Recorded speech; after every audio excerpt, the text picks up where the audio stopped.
Data को use करना जानते हो तो आपका फ्यूचर ब्राइट है। तो मेरी एडवाइस आपको यही है कि आप ऐसे कोर्सेज़ को चूज़ करो जिसमें आईटी कंपोनेंट हो, हेल्थ से रिलेटेड हो और टेक्नोलॉजी से रिलेटेड हो। As long as you are sticking around these areas तो आपकी वीज़ा आने की प्रोबेबिलिटी और आगे फ्यूचर में सेटलमेंट होने की प्रोबेबिलिटी बहुत हाई है।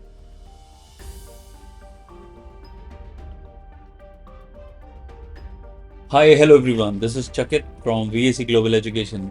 आज की डेट में जो सबसे बड़ी कंसर्न है बच्चों की वो है कि उनका वीज़ा नहीं आ रहा है। बहुत सारी कंट्रीज़ हैं जो अपने regulations time to time change करते रहते हैं और उसमें एक बहुत बड़ा रीज़न ये है कि जो रिक्वायरमेंट्स हैं जॉब सेक्टर की वो चेंज होती रहती हैं।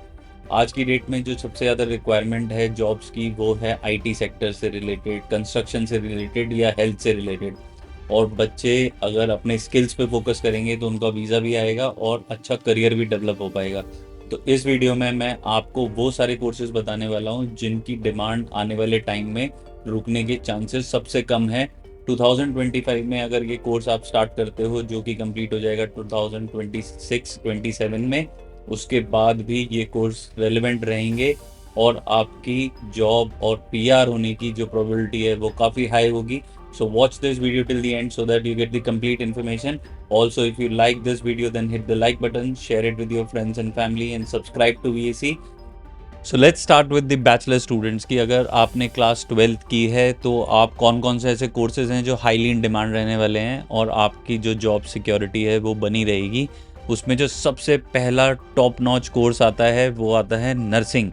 नर्सिंग एक ऐसा कोर्स है जो हमेशा डिमांड में रहता है। नर्सेज़ की कमी हर हॉस्पिटल में है और क्वालिफाइड नर्सेज़, रजिस्टर्ड नर्सेज़ की जो सैलरी है वो भी बहुत हाई है। इसमें आपकी जो जॉब लगने की प्रोबेबिलिटी है वो बहुत ज़्यादा हाई है। तो अगर आप नर्सिंग करोगे आपको बहुत ज़्यादा बेनिफिट मिलेगा। बैचलर्स ऑफ नर्सिंग की जो रिक्वायरमेंट है in IELTS that is 7 bands each. अगर आप पीटी ले रहे हो तो उसकी रिक्वायरमेंट है 65 ईच। आपके जो मार्क्स हैं आइल्स में वो 7 बैंड्स एंड अबव होने चाहिए इन ऑल द 4 मॉड्यूल्स।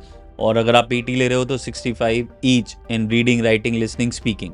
अगर आप एक ग्रुप ऑफ 8 यूनिवर्सिटी में जाते हो तो आपकी फ़ीस होगी 22 से 25 लाख रुपए साल की। अगर आप लेवल 1 यूनिवर्सिटी में जाते हो तो इसमें आपकी जो फ़ीस होगी वो अराउंड 15 से 17 लाख रुपए के आसपास होगी। तो इससे आपकी अफोर्डेबिलिटी बढ़ती है। ऑस्ट्रेलिया में आपको एक सेमेस्टर की फ़ीस पे करके जाना होता है, बट आपकी जो आईटीआर है, पेरेंट्स की जो आईटीआर है वो कम से कम 12 से 15 लाख होनी चाहिए with the proof of funds की जो ये आपने फंड्स दिखाए हैं, जो कि ऑस्ट्रेलिया के केस में अराउंड 35 लाख के आसपास आपको शो करना होता है। ये फंड्स आपके कहाँ से आए हैं, आपका सोर्स ऑफ इनकम क्या है, क्या वो सैलरी से है या फिर बिजनेस से है, बिजनेस रजिस्टर्ड है या नहीं है। ये सारे फैक्टर्स हैं जिनकी वजह से आपके वीज़ा डिक्लाइन होने की प्रोबेबिलिटी बहुत ज़्यादा बढ़ जाती है। बट अगर आपका कोर्स अच्छा होगा तो आपके वीज़ा लगने की जो प्रोबेबिलिटी है वो बहुत ज़्यादा बढ़ जाती है। नर्सिंग के बाद आते हैं हम अकाउंटिंग पे। अकाउंटिंग एक ऐसा सब्जेक्ट है कि आप ये देखो कि कोई भी बिजनेस है जो भी पैसे कमा रहे हैं वो अपनी बुक्स मेंटेन करनी ही करनी पड़ेगी। तो अकाउंट्स एक ऐसी फील्ड है जो कि कभी ख़त्म नहीं होने वाली है। तो आप अकाउंटिंग की तरफ फोकस कर सकते हो। अगर आप बैचलर्स में जा रहे हो तो आपकी डिग्री हो सकती है let's say bachelors of business, specialisation in accounting. Bachelors of nursing की जो रिक्वायरमेंट है in IELTS that is 7 bands each. अगर आप पीटी ले रहे हो तो उसकी रिक्वायरमेंट है 65 ईच। आपके जो मार्क्स हैं आइल्स में वो 7 बैंड्स एंड अबव होने चाहिए इन ऑल द 4 मॉड्यूल्स। और अगर आप पीटी ले रहे हो तो 65 each in reading, writing, listening, speaking. Now जो अकाउंटिंग है वो एक ऐसा नीश कोर्स है कि आप उसको करोगे तो आपकी जॉब जो है वो बहुत अच्छी कंपनीज में लग सकती है। अकाउंटिंग में आप फोरेंसिक अकाउंटिंग में जा सकते हो, आप अकाउंटिंग एनालिटिक्स में जा सकते हो। ये ऐसे कोर्सेज हैं जो कभी ख़त्म नहीं होने वाले। हर बिज़नेस को चाहिए कि उनकी कॉस्ट कैसे कम हो। अकाउंटेंट जो होता है उसको सब चीज़ पता होती है कि कहाँ किसकी सैलरी कितनी है, कौन सी आपकी कॉस्ट ऑफ बाइंग गुड्स है, आपके ट्रांसपोर्टेशन में कितना पैसा लग रहा है, इंफ्रास्ट्रक्चर में कितना पैसा लग रहा है। So if you will understand all those cost और आप उस कॉस्ट को कैसे कम कर सकते हो, ये हर बिज़नेस ओनर को चाहिए। और अगर आपको ये आता है तो ये आपकी बहुत बड़ी एडवांटेज है। तो again bachelors of business, specialisation in accounting, ऐसे बहुत सारी फील्ड्स हैं नीश फील्ड्स जो बिजनेस को चाहिए, आप उधर फोकस कर सकते हो। इसके बाद आते हैं हम साइंस वाली फील्ड की तरफ। इसमें आप बायोटेक्नोलॉजी, बायोमेडिकल, ये दो ऐसी फील्ड हैं जो हमेशा हाईली इन डिमांड रहने वाली हैं आने वाले टाइम में। अभी आपने देखा होगा जब कोरोना वायरस आया था तो क्या हुआ था। कोरोना वायरस आया तो सबको चाहिए था डेटा। डेटा की आपकी जेनेटिक्स क्या हैं, आपकी कौन बीमारियों से आपको किस तरीके से इफ़ेक्ट होता है, ये जब डेटा आप कलेक्ट करते हो, उन डेटा के बेसिस पर आप ये डिज़ाइन करते हो कि आने वाली जो फ्यूचर मेडिसिन्स होंगी, आने वाली फ्यूचर की बीमारी होंगी, वो कैसे सॉल्व होंगी।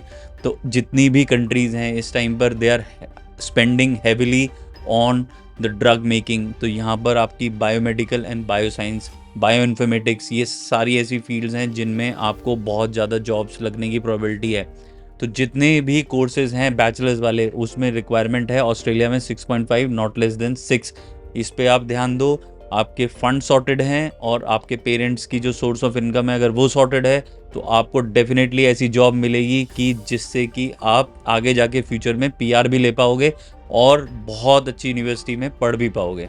बहुत सारे बच्चे एक और बहुत मिस्टेक करते हैं जिसकी वजह से उनका वीज़ा नहीं आता। वो क्या करते हैं कि अगर उनका आइल्स में स्कोर कम आ गया है तो दे डोंट रीअपीयर, वो पीटी पे भी स्विच नहीं करते हैं। उनको लगता है कि यार आइल्स में 6 बैंड्स आ गया तो मैं इसी पे अप्लाई कर देता हूँ। देखो होता क्या है कि जब आप अप्लाई कर रहे हो, ऐसे ही आपके साथ साथ बहुत सारे ऐसे बच्चे अप्लाई कर रहे हैं जिनका स्कोर 6.5, 7 एंड अबव है। ऑस्ट्रेलिया सिर्फ क्रीम बच्चों को लेता है। तो जब इमिग्रेशन के पास फाइल जाती है तो आप खुद सोचो कि वो किसको एक्सेप्ट करेंगे। उन बच्चों को एक्सेप्ट करेंगे जो कि 6 बैंड्स ईच लेके आए हुए हैं, या 6.5 या 7 या 7.5। तो जितना ज़्यादा आपका आइल्स का स्कोर होगा, जितनी ज़्यादा आपकी आईटीआर सॉर्टेड होगी, जितने ज़्यादा आपके पास फंड्स होंगे, आपके पास एक ओवरऑल प्रोफाइल है जिसमें आपने एक्स्ट्रा करिकुलर एक्टिविटीज़ की हुई हैं, डिबेट्स में पार्टिसिपेट किया है, प्रोजेक्ट्स किए हैं, आपने इंटर्नशिप की है, तो आप खुद सोचो कि किसके वीज़ा लगने की प्रोबेबिलिटी ज़्यादा है। I hope I have made this clear कि आपकी प्रोफाइल जितनी ज़्यादा सॉर्टेड होगी, आपके वीज़ा लगने की प्रोबेबिलिटी उतनी ज़्यादा हाई होगी। और इन सब चीज़ों में हम आपकी हेल्प करते हैं कि जहाँ पर हम आपकी प्रोफाइल को एनहेंस कराने के कौन कौन से तरीके हैं, किस तरीके से हम खुद आपको इंटर्नशिप में हेल्प कर सकते हैं, किस तरीके से आपकी प्रोफाइल बिल्डिंग कर सकते हैं, एसओपी राइटिंग, आपका इंटरव्यू, आपका जीएस, ये सब हम आपको सॉर्ट करके देंगे। और ख़ासकर वो पेरेंट्स जो भी ये वीडियो को देख रहे हैं, जिनको अपने बच्चों की भविष्य के बारे में अभी थोड़ी टेंशन हो रही है, उनके लिए we can have a one on one session जिसमें कि हम आपको गाइड करेंगे कि किस तरीके से आप एक ऐसा कोर्स, ऐसी यूनिवर्सिटी चूज़ कर सकते हो जो कि बहुत ज़्यादा रेप्यूटेड है और जिसमें आपके फ्यूचर में जॉब लगने की, सेटल होने की और हाई पेइंग जॉब्स लेने की प्रोबेबिलिटी सबसे ज़्यादा है। तो आप इस वीडियो के डिस्क्रिप्शन में एक लिंक दिया हुआ है, उस लिंक पे क्लिक करिए, get in touch with us and will be more than happy to help you sort out each and every doubt of yours, जहाँ से कि आपके जितने भी मन में डाउट्स हैं वो सब क्लियर हो जाएंगे। Now moving on to the master students, कि मास्टर स्टूडेंट्स जो हैं जिन्होंने बैचलर्स ऑलरेडी इंडिया में की हुई है, उनको कौन से ऐसे कोर्सेज हैं जिनमें जाना चाहिए जिससे कि उनकी जॉब लगने की, आगे सेटल होने की और एडमिशन की प्रोबेबिलिटी है। इसमें मैं वो भी सारी चीज़ें बताऊंगा कि ऐसे कौन सी स्टेप्स हैं जो कि आपको बहुत केयरफुल रहना है, बैकलॉग से रिलेटेड, आइल्स स्कोर से रिलेटेड और फंड से रिलेटेड, जो कि आपको पता होना चाहिए कि अगर आपके पास ये सारी दिक्कत है या फिर आपका गैप ज़्यादा है तो आपके वीज़ा में क्या दिक्कतें आ सकती हैं। तो जो going back to the same thing कि अभी जिन्होंने ऑलरेडी यहाँ पे बैचलर्स की हुई है, specially from the IT field, क्योंकि आईटी एक ऐसा सेक्टर है जिस तरीके से टेक्नोलॉजी एडवांस हो रही है, अभी हर कंपनी को चाहिए कि they are becoming data driven. इसमें AI, machine learning, artificial intelligence, data science, blockchain, ये कुछ ऐसे सब्जेक्ट्स हैं जो कि बहुत ज़्यादा डिमांड में हैं। हर कंपनी को चाहिए कि वो मिनिमम खर्चे पे मैक्सिमम आउटपुट ले सके, और इसमें data science, artificial intelligence, machine learning, ये सारे रोल प्ले करते हैं। तो आपको, अगर आपने आईटी में की है बैचलर्स या फिर आपकी बिजनेस इन आईटी भी डिग्री है, तो भी आप इन कोर्सेज में जा सकते हो। आपको ये देखना है कि कौन सी यूनिवर्सिटी आपको एक्सेप्ट करेगी। लेवल 1 में अगर आपको जाना है तो आपकी परसेंटेज होनी चाहिए 65 एंड अबव। सो ऑस्ट्रेलिया में अगर आपको पढ़ाई करनी है तो आपकी जो परसेंटेज होनी चाहिए वो 65 एंड अबव होनी चाहिए from level 1 university in India. अगर आपने किसी भी लेवल 1 यूनिवर्सिटी से 65% एंड अबव ली है तो आप यहाँ पर अप्लाई कर सकते हो, चाहे वो लेवल 1 यूनिवर्सिटी हो, चाहे वो ग्रुप ऑफ 8 यूनिवर्सिटी हो। जितनी ज़्यादा परसेंटेज आपकी हाई होगी उतनी ज़्यादा आपको स्कॉलरशिप मिलेगी। वो डिपेंड करता है आपके कोर्स पर, वो डिपेंड करता है कि किस तरीके से आपने एसओपी लिखी है और किस तरीके से आप अपना जीएस का इंटरव्यू कर रहे हो। तो लेट्स से कि अगर आपकी परसेंटेज 75 है तो आपको एक्स नंबर ऑफ स्कॉलरशिप मिलेगी, अगर आपकी 80 है तो आपको एक्स नंबर ऑफ स्कॉलरशिप मिलेगी, depending from course to course and university to university. आपको जिस बात पे ध्यान रखना है वो रखना है कि आपकी बैकलॉग्स कितने हैं, आपकी एक्सटेंडेड डिग्री तो नहीं है। एक्सटेंडेड अगर डिग्री है तो ऑस्ट्रेलिया में ये बहुत बड़ी प्रॉब्लम है। एक्सटेंडेड डिग्री वालों के लिए सिर्फ चुनिंदा 1-2 यूनिवर्सिटीज़ हैं जिसमें कि वीज़ा लगने की प्रोबेबिलिटी बहुत कम है। तो अगर आपकी बैकलॉग है और आपकी एक्सटेंडेड डिग्री है तो you should choose a different country, a different university. आप दूसरी कंट्री चूज कर लो, कोई दिक्कत नहीं है, but Australia is very particular about your education background.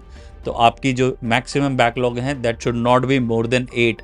अगर आपकी 8 से ज़्यादा बैकलॉग हैं तो आपकी यूनिवर्सिटी का लेवल गिर जाएगा जिसमें आप एडमिशन ले पाओगे और उससे आपकी वीज़ा लगने की प्रोबेबिलिटी गिर जाएगी। तो मेरी एडवाइस यही है कि आप अगर अभी 3rd ईयर में हो और अभी पढ़ाई कर रहे हो तो प्लीज़ मेक श्योर कि आप कोई भी सब्जेक्ट फेल ना करो। इसके बाद आते हैं हम, ये हुए आईटी कोर्सेज। इसके बाद आते हैं हम जो सिविल इंजीनियरिंग बैकग्राउंड से हैं, उनके लिए सबसे बेस्ट प्रोग्राम है कंस्ट्रक्शन प्रोजेक्ट मैनेजमेंट या कंस्ट्रक्शन रिलेटेड प्रोग्राम, जिसमें आर्किटेक्चर, अर्बन प्लानिंग, ये सारे वो कोर्सेज हैं जो हाईली इन डिमांड में रहते हैं। इंडिया में आर्किटेक्चर पढ़ते जो बच्चे हैं वो अलग तरह की कंस्ट्रक्शन सीखते हैं। जो ऑस्ट्रेलिया में कंस्ट्रक्शन होती है वो एक अलग टाइप की कंस्ट्रक्शन होती है। वहाँ पे जो 90% हाउसेज होते हैं वो वुड से बने होते हैं, तो उनकी कंस्ट्रक्शन, उनकी planning is totally different.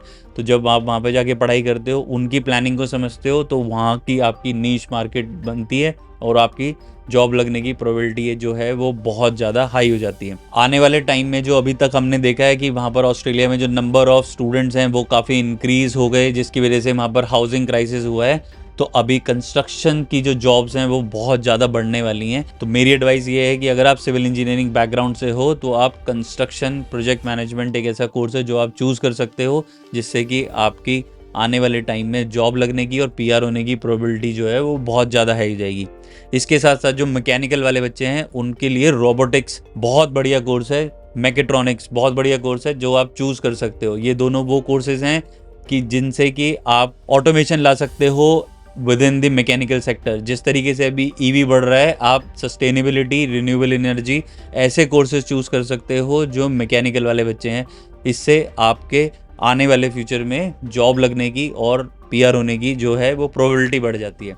Now let's come to the health sector. Health sector में health care management, age care और हेल्थ इन्फॉर्मेटिक्स, ये 3 ऐसे कोर्सेज हैं जो हाईली इन डिमांड है। आप देखो जिस तरीके से वर्ल्ड पॉपुलेशन बढ़ रही है उसी तरीके से जो ओल्ड एज वाले जो लोग हैं उनकी भी पॉपुलेशन बढ़ रही है। उनके लिए भी बहुत सारे ऐसी कंपनीज हैं जो स्पेशली एज केयर वाले लोगों के लिए बन रही हैं। तो वहाँ पर भी बहुत सारे लोगों की ज़रूरत होती है जो एज केयर कर सकते हैं। हेल्थ इन्फॉर्मेटिक्स, जैसे मैंने पहले बताया था कि जिन बच्चों को डेटा से प्यार है, जिन बच्चों को मशीन के द्वारा आईटी यूज़ करके, जिनको आगे जाके फ्यूचर में ड्रग्स कौन से बनेंगे उनसे लगाव है, तो वो हेल्थ इन्फॉर्मेटिक्स वाले कोर्सेज चूज़ कर सकते हैं। आप देखिए जो हमारे पास ये वॉचेज़ आती हैं, एप्पल वॉचेज़, ये क्या देती हैं, हमें हेल्थ साइंस का डेटा देती हैं कि आपने कितनी स्टेप्स चली, आपने कितनी कैलोरी बर्न करी। उससे हम इंडिविजुअली ऐसे प्रोडक्ट्स डेवलप कर सकते हैं जिससे कि आने वाले टाइम में बहुत अच्छे आने वाले टाइम में जो डेटा है वही सारी चीज़ों को ड्राइव करने वाला है। तो आपको जो, चाहे वो आप हेल्थ साइंस से हो, चाहे आप कंप्यूटर साइंस से हो, किसी भी फील्ड में हो, अगर आप डेटा को यूज़ करना जानते हो तो आपका फ्यूचर ब्राइट है। तो मेरी एडवाइस आपको यही है कि आप ऐसे कोर्सेज को चूज़ करो जिसमें आईटी कंपोनेंट हो, हेल्थ से रिलेटेड हो और टेक्नोलॉजी से रिलेटेड हो। As long as you are sticking around these areas तो आपकी वीज़ा आने की प्रोबेबिलिटी और आगे फ्यूचर में सेटलमेंट होने की प्रोबेबिलिटी बहुत हाई है। जो जितनी भी कंपनीज हैं, जितनी भी इमिग्रेशन है, वो सब फोकस कर रही हैं स्टेम कोर्सेज की तरफ, स्किल्स की तरफ। वो फोकस कर रही हैं ऐसे क्वालिटी स्टूडेंट्स लाने के लिए जिनकी लैंग्वेज प्रोफिशिएंसी बहुत हाई है, जिनकी आने वाले टाइम में, जिनको मनी पे डिपेंडेंसी नहीं है, जो कि स्कॉलर्स हैं उन्हीं को वीज़ा लगने की प्रोबेबिलिटी बहुत हाई है। तो आप भी अगर ऐसी ही माइंडसेट से आते हो कि आप स्किल ड्रिवन हो, डिग्री ड्रिवन हो, अच्छी यूनिवर्सिटी में पढ़ना है, आपके पास फंड्स की प्रॉब्लम नहीं है, तो आपको वीज़ा लगने से कोई नहीं रोक सकता। If you need help with any of these steps, आपकी ट्यूशन फीस कितनी होगी, स्कॉलरशिप कितनी मिलेगी, जीएस की स्टेटमेंट कैसे लिखी जाएगी, आपका पूरा प्रोसेस कैसे होगा, you guys can get in touch with us. We'll be more than happy to help you with the entire process. There's a link given in the description.